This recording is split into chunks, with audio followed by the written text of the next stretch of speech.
Voilà, bonjour les amis, on se retrouve pour une nouvelle vidéo.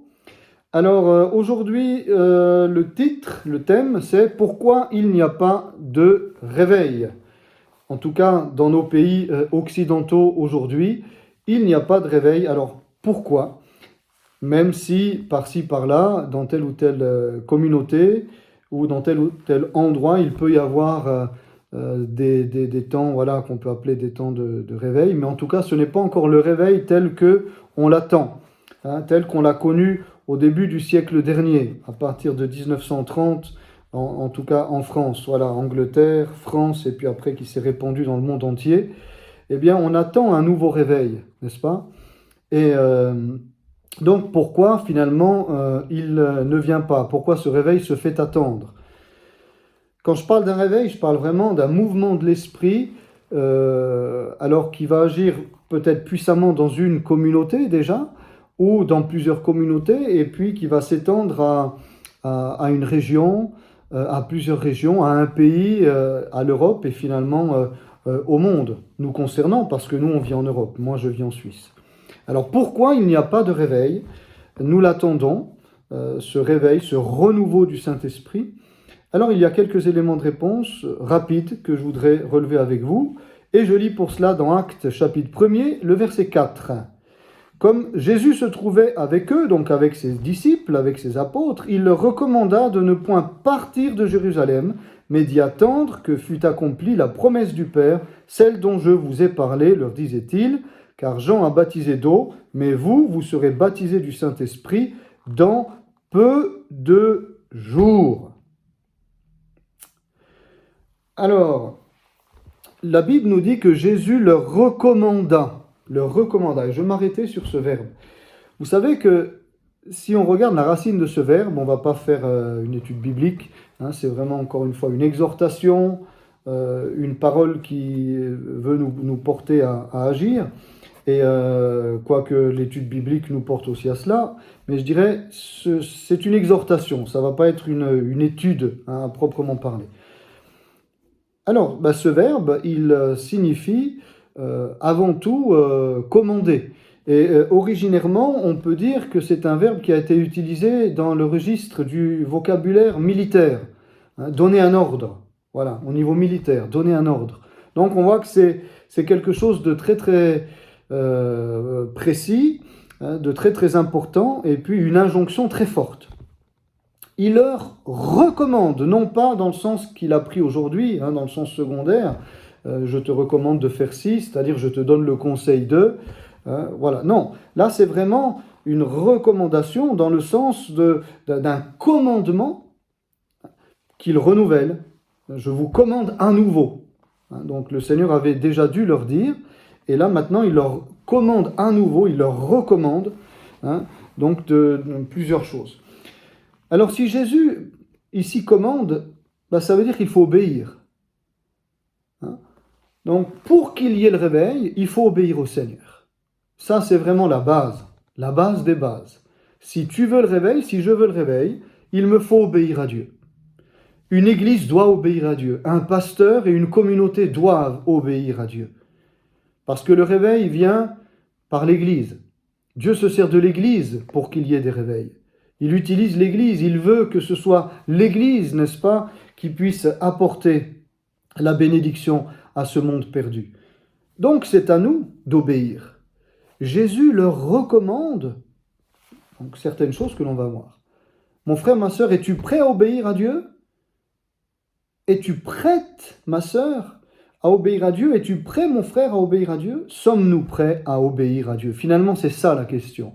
C'est pas de dire je veux le réveil, gloire à Dieu, alors eh bien je suis prêt à tout pour qu'il y ait le réveil. Alors c'est bien qu'on ait des désirs comme cela, être prêt à tout, mais finalement ce qui compte c'est d'obéir.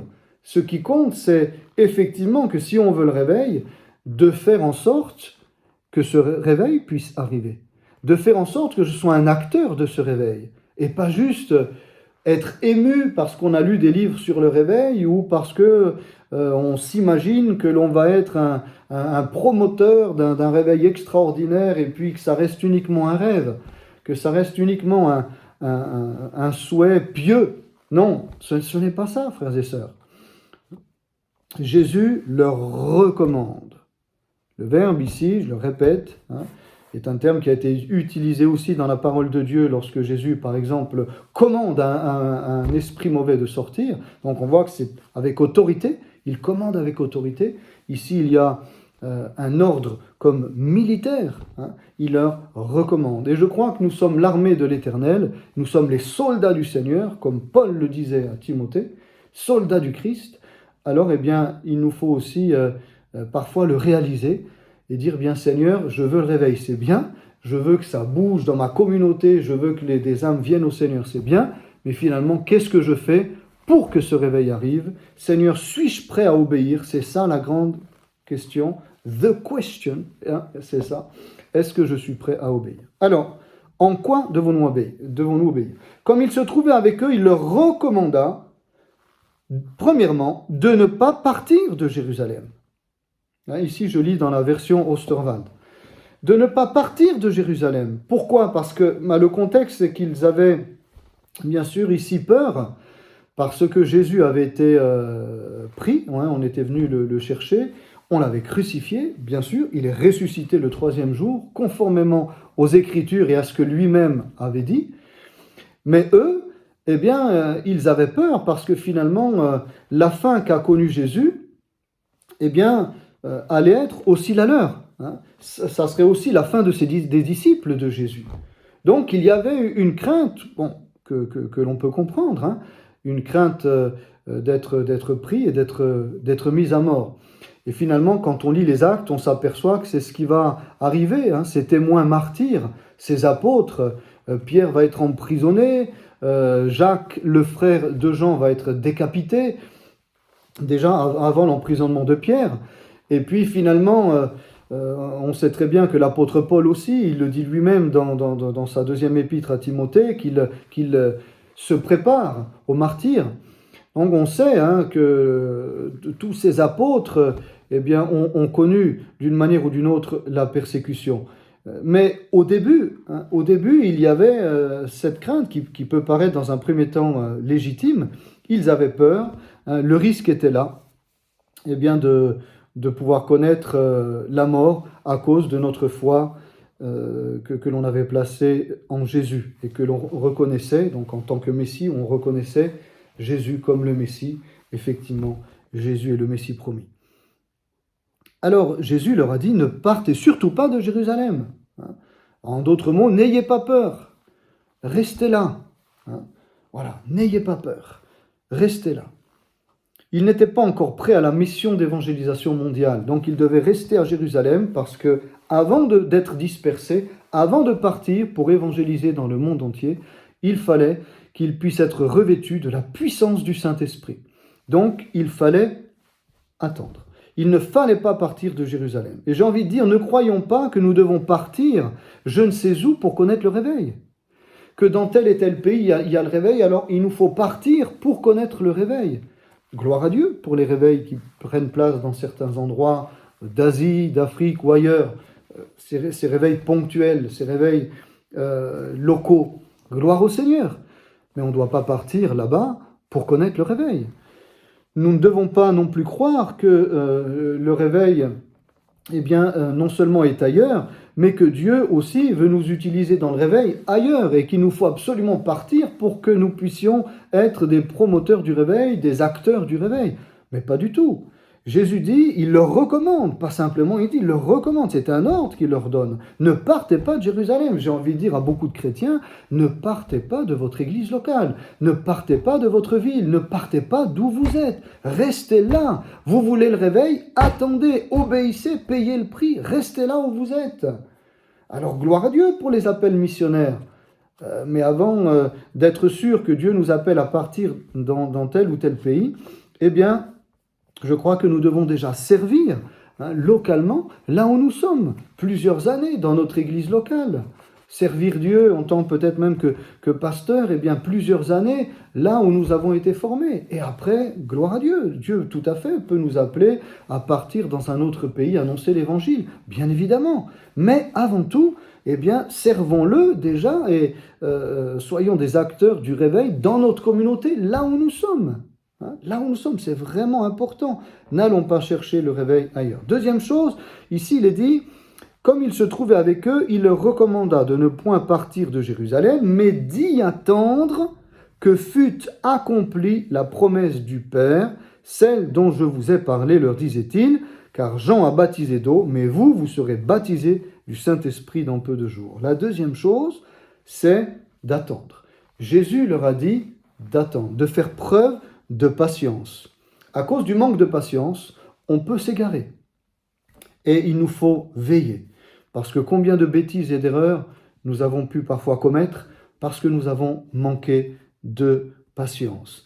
Attendre que fût accomplie la promesse du Père. Attendre quoi finalement? Jésus leur dit d'attendre quoi?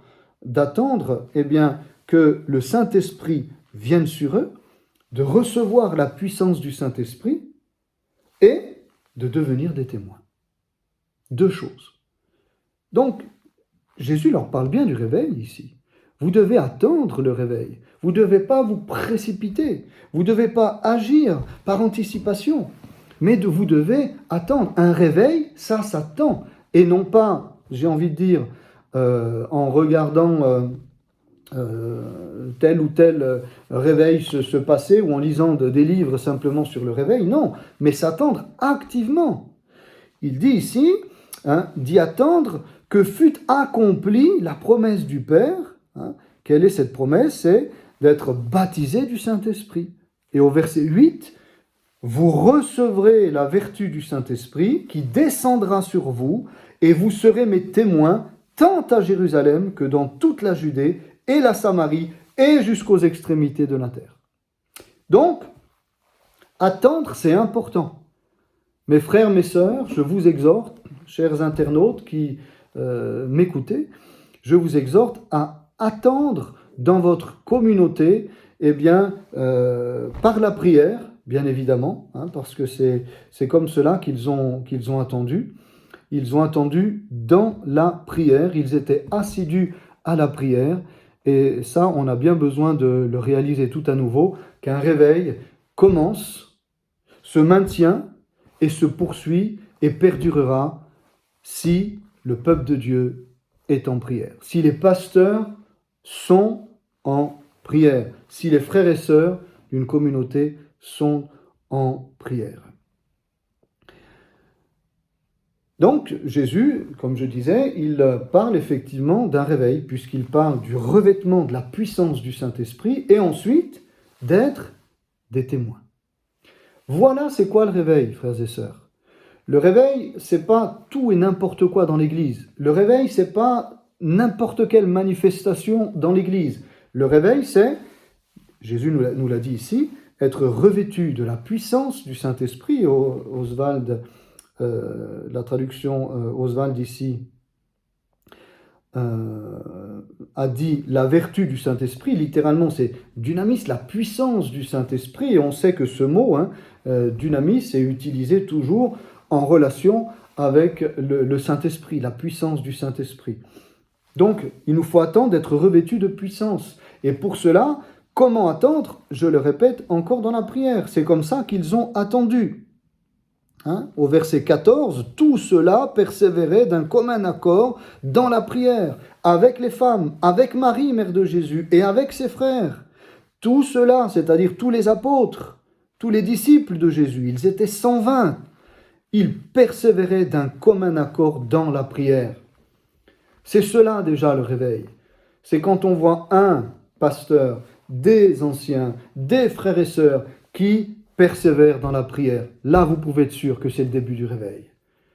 Pas simplement de l'excitation, 1 semaine, 2 semaines, mais de la persévérance, être assidu à la prière. C'est ce dont nous avons besoin. Et peut-être de renouveler nos réunions de prière, de faire en sorte vraiment que ces réunions de prière soient de véritables réunions de prière. Que les pasteurs soient animés de cet esprit de prière, qu'ils soient des modèles dans la prière, qu'ils conduisent l'Église dans la prière, que nous soyons obéissants à Dieu, alléluia, pour vraiment nous fixer des plages horaires afin d'être discipliné et de maintenir une vie de discipline dans ce domaine-là. Frères et sœurs, c'est toujours la même chose. Quand on veut le réveil, c'est toujours le même chemin qu'il nous faut suivre. Quel chemin glorieux! Retrouver la communion avec Dieu. Pour ceci, il y a au verset 12 un mot important. La Bible nous dit « Alors ils retournèrent à Jérusalem, de la montagne appelée montagne des Oliviers, qui est près de Jérusalem, à la distance d'un chemin de sabbat. » Ils retournèrent à Jérusalem. Jésus leur a dit, leur a commandé de ne pas partir de Jérusalem, mais d'attendre. Sous-entendu, c'est clair, dans la prière. La Bible nous dit « ils retournèrent à Jérusalem ». Ce verbe en hébreu, c'est le verbe « shuv » qui a donné repentance. On dit par exemple en hébreu, la repentance c'est la teshuva. Et il y a à l'intérieur de ce mot le verbe « retourner », se retourner. Voilà. Eh bien c'est ça, la repentance. Parfois, on prêche sur la repentance et on s'imagine que la repentance, c'est pleurer, c'est gémir, c'est se lamenter. Mais au final, frères et sœurs, gloire à Dieu, si on gémit, si on pleure, merci Seigneur. Mais ce qui importe, c'est qu'on obéisse, parce que tous nos pleurs, toutes nos larmes, toutes nos lamentations et tous nos gémissements ne serviraient à rien si on n'obéit pas. Voilà, il nous faut obéir. Donc eux, ils sont retournés à Jérusalem. On pourrait dire, parce qu'en hébreu, je rappelle ce mot, c'est aussi la repentance, quelque part ils se sont repris, quoi. Ils avaient peut-être émis la pensée de partir, puisque Jésus leur dit, surtout ne partez pas. La peur peut-être les aurait conduits à agir par précipitation, et finalement, ils se reprennent, ils se ressaisissent et ils retournent à Jérusalem, dans cette chambre haute dans laquelle ils avaient l'habitude de se retrouver et de prier. J'ai envie de dire, frères et sœurs, retournons à la prière. Retournons à la prière. Retournons à la prière. Alléluia. Allons à l'église prier. Oh, c'est peut-être pas un message qui aujourd'hui est vraiment d'actualité, parce qu'on aime tellement de choses parfois extravagantes, d'activités, toutes sortes de choses. Alors, ça ne veut pas dire qu'il ne faut pas d'activité dans l'Église, ça ne veut pas dire qu'il ne faut pas s'activer d'une manière ou d'une autre, comme on va le voir, dans l'évangélisation et dans toutes sortes d'œuvres auxquelles le Seigneur nous appelle à entrer, dans lesquelles le Seigneur nous appelle à entrer. Mais il nous faut déjà réaliser que nous avons besoin d'être revêtus de la puissance du Saint-Esprit. Et donc, pour cela, il n'y a pas d'autre chemin que la communion avec Dieu. Alléluia. Donc, ils se sont repris. Alors, reprends-toi, mon frère. Reprenons-nous, ressaisissons-nous. Alléluia. Parce que tous les chemins qui mènent au réveil passent par la prière. Tous. Si on étudie l'histoire de l'Église, tous les réveils ont pris place après un temps de prière, de repentance et de retour vers Dieu. Parce qu'on a besoin, les uns et les autres, de nous tourner vers le Seigneur, de faire le point avec Dieu, de nous laisser sonder par le Saint-Esprit et de permettre à Dieu, au Saint-Esprit, d'agir. Alléluia. Et puis, la deuxième chose, c'est qu'une fois qu'effectivement qu'il y a cette vie-là de prière, cette vie de prière va nous pousser à une chose, la puissance du Saint-Esprit manifestée au travers du parler en langue, au travers de la prophétie, va nous pousser à quoi ? Va nous pousser à sortir de nos murs. Vous recevrez une puissance, le Saint-Esprit survenant sur vous, et vous serez mes témoins. C'est ça le réveil. C'est ça le réveil. Alléluia. C'est ça le réveil.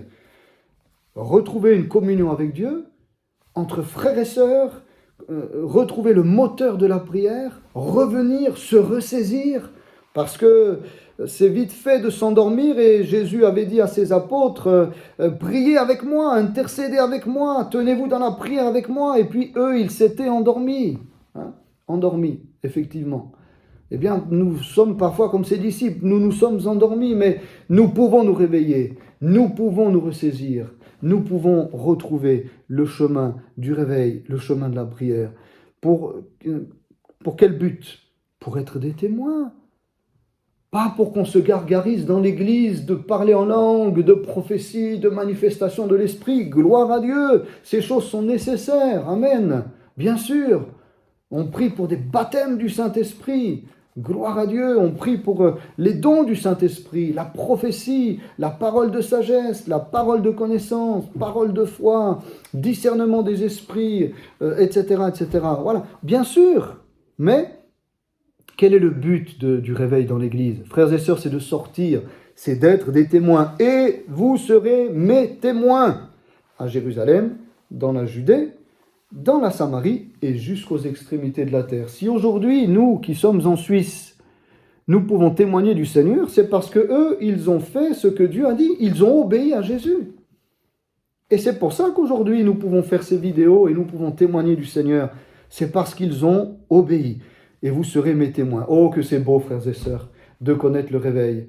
Parce que quand on est en prière, avec nos bien-aimés, avec nos frères et sœurs, on a une seule chose à cœur, c'est de communiquer cet amour à ce monde qui a tellement besoin d'amour, tellement besoin de paix, de guérison, de délivrance, de libération, de réconciliation. Ce monde a besoin de voir une église vivante. Ce monde, quelque part, nous le reproche parfois. Vous êtes où, les chrétiens? Vous êtes où? Vous vous cachez, vous vous terrez dans les églises? Vous êtes où? Eh bien, j'ai envie de dire, soyons sur les places du marché. Amen.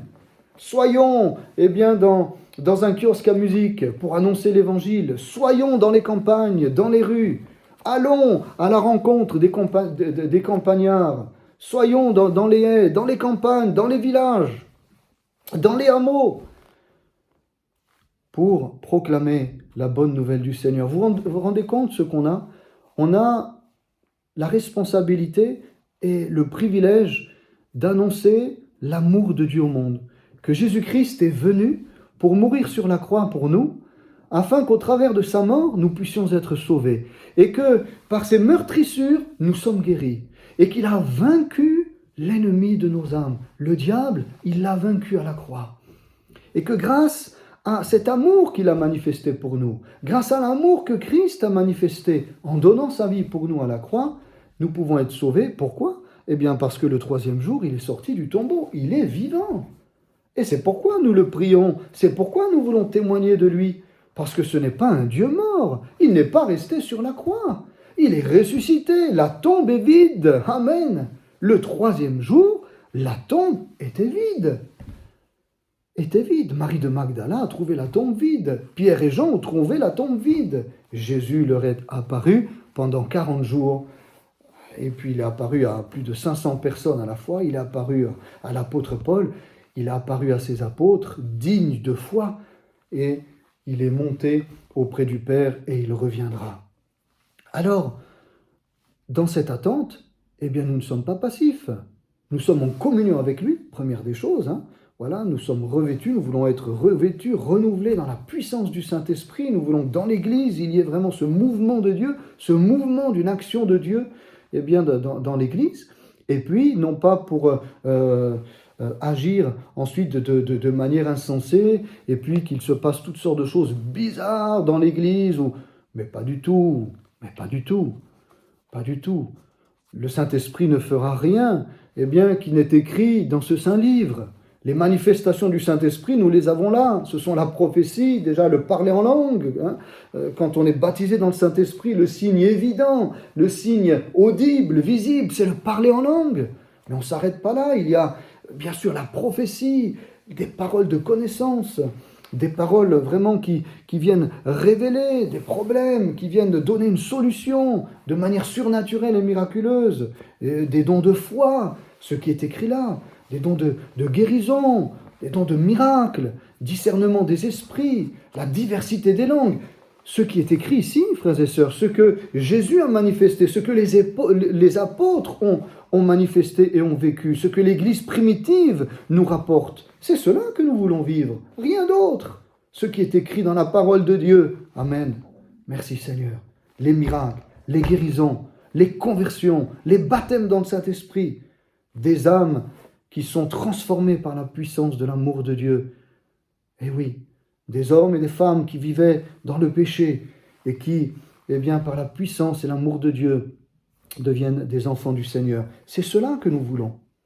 C'est cela que nous voulons. C'est pourquoi nous ne voulons pas être, des chrétiens timides, être timorés. Mais nous voulons aller avec sagesse, bien sûr. Nous ne sommes pas des insensés. La parole de Dieu dit, celui qui est sage gagne des âmes. Avec sagesse, mais la sagesse ne doit pas enlever l'enthousiasme, la joie. Quelqu'un qui est convaincu, il est convaincant. Et nous sommes convaincus parce que Christ nous a convaincus. Et donc nous allons avec sagesse, avec amour, avec respect de l'autre, bien sûr, avec patience aussi, parce que certains viennent au Seigneur, eh bien, après des mois, voire des années. Nous voulons les accompagner. Mais notre rôle, c'est d'apporter la bonne nouvelle, eh bien, à ce monde, comme Jésus l'a dit, à Jérusalem, dans la Judée, dans la Samarie et jusqu'aux extrémités de la terre. Donc nous obéissons à ce que simplement Jésus nous a dit. Pour terminer, je dirais, il leur a dit aussi une troisième chose. Il leur a dit, regardez ici, au verset 6, donc au moment où Jésus leur dit, dans peu de jours vous serez baptisés du Saint-Esprit, regardez ce que les apôtres disent. Ceux donc qui étaient là réunis lui demandèrent, « Seigneur, est-ce dans ce temps-là que tu rétabliras le royaume d'Israël ?» Il leur répondit, « Ce n'est pas à vous de connaître les temps ou les moments que le Père a fixés de sa propre autorité. Mais vous recevrez la puissance du Saint-Esprit et vous serez mes témoins. » Au verset 9, après avoir prononcé ces paroles, Jésus fut enlevé pendant qu'ils le regardaient et une nuée le déroba à leurs yeux. Et comme ils avaient les regards attachés au ciel pendant qu'ils s'en allaient, voici que deux hommes en vêtements blancs se présentèrent devant eux et leur dirent, « Hommes de Galilée, pourquoi vous arrêtez-vous à regarder au ciel ? Ce Jésus qui a été enlevé du milieu de vous dans le ciel en reviendra de la même manière que vous l'y avez vu monter. » Et je termine avec cela. Bien, il y a des chrétiens, j'appelle un petit peu ça la maladie aujourd'hui du siècle parmi les chrétiens. Ce n'est pas la dépression. La maladie du siècle, c'est des chrétiens qui regardent constamment au ciel. Quand est-ce que Jésus va revenir ? Et alors on essaye de regarder le moindre signe. Et puis maintenant c'est le coronavirus. Et avant c'était les tremblements de terre. Et puis c'était le tsunami. Et il y avait encore autre chose. Et toujours autre chose. Là, Jésus va revenir. Enfin, on va être libérés. Alors bien sûr que nous devons attendre le retour du Seigneur. Et que nous vivons dans cette attente, bien évidemment. Mais ce n'est pas une attente passive. Une attente, je dirais, où nous sommes des rêveurs, des contemplatifs perpétuels. Parce que finalement, nous restons passifs quand nous sommes comme ça. Jésus, il leur a dit, ce n'est pas à vous de connaître les temps et les moments. Il y en a qui se hasardent à ce genre de choses. Ce n'est pas ce que nous voulons faire. Il n'y a que le Père qui sait le jour où il va envoyer son Fils pour venir chercher son Église et puis après pour régner, n'est-ce pas, sur cette terre. Il n'y a que le Père qui le sait. Jésus nous a donné des indices, mais on ne connaît pas la date. Et loin de nous la pensée d'aller chercher tel et tel signe pour donner des dates approximatives ou proclamer, je ne sais pas, que telle année, le Seigneur va revenir. Loin de nous de telles pensées. Jésus dit, ce n'est pas à vous de connaître. Donc, voilà, nous avons des indices, le Seigneur nous a donné des indices, ces indices nous suffisent. Ils sont là dans la parole de Dieu, on a parlé déjà la semaine dernière, des pestes, des famines, des tremblements de terre, des faux prophètes, l'amour du plus grand nombre qui se refroidit et surtout l'annonce de l'évangile dans le monde entier. Voilà le véritable signe. Alors viendra la fin. Et sinon on ne va pas... Comment pouvons-nous hâter le retour du Seigneur si nous ne prêchons pas l'évangile, si nous n'allons pas dire à notre prochain que Dieu l'aime, si nous n'allons pas à la rencontre de notre prochain? Alors, ce n'est pas en regardant au ciel que l'on va agir, c'est clair. On attend le Seigneur, on attend son retour, on croit dans son retour, fermement, c'est notre espérance glorieuse. Mais durant cette attente, combien doivent encore rentrer dans l'arche? Combien encore doivent connaître l'amour de Dieu? Combien encore ne sont pas sauvés? Eh bien, quelle joie, quand l'Église est réveillée, de pouvoir aller. Et au lieu d'avoir nos regards attachés au ciel, comme dit la traduction Osterwald, attaché au ciel. Alors, on a notre cœur, n'est-ce pas, qui est attaché au ciel, mais nos regards, quelque part, même s'ils sont tournés vers le ciel, nos regards sont tournés vers cette terre, parce que je crois de tout cœur que notre Père, ses regards sont tournés vers cette terre, qui va très mal, vers notre planète, vers eh bien, ces hommes et ces femmes qui ne le connaissent pas et qui sont perdus. Donc, nous voulons aller à leur rencontre, bien sûr en respectant la décision des uns et des autres. Notre devoir, ce n'est pas de convertir, ce n'est pas de forcer qui que ce soit, mais c'est d'annoncer l'Évangile. Et c'est Dieu, par l'action du Saint-Esprit, qui convainc. Ce n'est pas notre rôle. Nous, c'est d'annoncer l'Évangile, de répondre aux questions, de être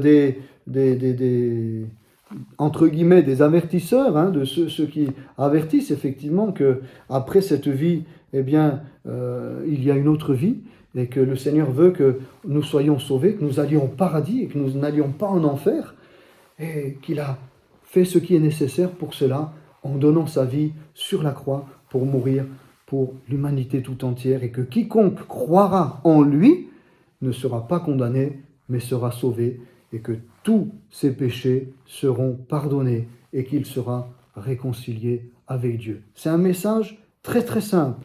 Donc, ne nous arrêtons pas à regarder au ciel, mais allons prier, réveillons-nous, allons prier, et puis sortons, témoignons à notre prochain, témoignons à nos voisins, à nos familles, témoignons sur les places publiques, gloire à Dieu pour les autorisations que nous donnent aussi les autorités pour cela. C'est pourquoi soyons sages, annonçons simplement l'Évangile et laissons Dieu faire le reste. Et surtout, aimons notre prochain. Et je crois qu'il n'y a pas de plus grand amour, comme disait Jésus, que de donner sa vie pour des amis. Et nous donnons notre vie pour notre prochain lorsque, effectivement, nous allons à leur rencontre pour leur dire que Jésus les aime, pour manifester aussi des œuvres d'amour au travers d'un colis alimentaire, au travers d'une aide et d'un soutien moral, au travers d'une aide quelconque, du temps aussi que l'on consacre, parce que certains ont besoin de parler, ils ont des souffrances et ils ont besoin d'avoir une oreille attentive. Nous voulons être l'oreille du Seigneur. Nous voulons être les mains du Seigneur, les pieds du Seigneur. Alléluia. Nous voulons faire ce que Jésus lui-même ferait. Si physiquement il était là, qu'est-ce qu'il ferait? C'est clair, prier, et puis ensuite on le verrait sortir, ici, à Yverdon, sortir dans les rues de Neuchâtel, sortir dans les rues de Lausanne, de Genève, sortir dans tes rues, sortir dans ta ville, sortir dans ton village. C'est cela que Jésus a fait. Et c'est cela que les apôtres ont fait. Et c'est cela que nous voulons faire. Je le répète, sans forcer qui que ce soit, sans juger qui que ce soit, sans condamner qui que ce soit. Notre rôle est d'annoncer l'Évangile. Voilà. Et de l'annoncer avec la puissance du Saint-Esprit. Combien on a besoin dans l'évangélisation d'avoir cette sensibilité au Saint-Esprit. Parce que chaque personne a des besoins. Chaque personne est différente. Et nous voulons nous faire tout à tous, comme Paul le disait, pour pouvoir, non pas témoigner de manière,